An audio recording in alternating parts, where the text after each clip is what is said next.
Você sabia que os acidentes são hoje a principal causa de morte relacionada à população pediátrica entre 1 e 14 anos? E é engraçado que eu coloquei o tema desse post para vocês dizendo que acidente em pediatria não existe, né? Isso porque quando a gente vai estudar um pouco o tema, a gente vê que 90% desses acidentes, eles poderiam ser evitados com medidas muito simples. Então, por isso hoje, a gente que gosta de estudar o tema diz que não existe acidente em pediatria, tá? Apesar de outras causas infecciosas relacionadas à gestação também sejam bastante significativas no nosso país, que é muito diferente ao longo das regiões, os acidentes eles têm tomado uma proporção bastante importante nessa mortalidade. Para vocês terem uma ideia, mais de 3.600 crianças perderam suas vidas nos últimos anos relacionadas a causas como essa que eu citei, tá? Isso porque, com certeza, no nosso país a gente tem uma subnotificação significativa, com certeza esse número eu não me arrisco a dizer que deve ser maior, tá?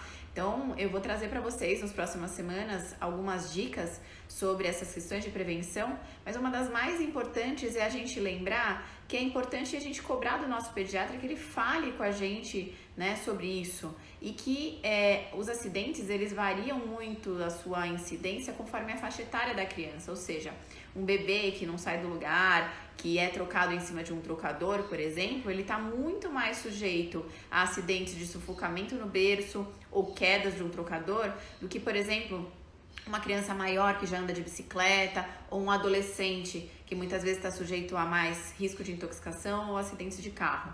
E a gente lembrar que as medidas, por exemplo, de uso de cadeirinhas, orientações feitas no pediatra, né? E a melhora das condições de saúde, de vida de uma população relacionadas, obviamente, a recursos básicos, né? São as ações mais efetivas para a gente poder tratar melhor esse assunto, tá bom? Então, vou tentar compartilhar um pouquinho mais com vocês.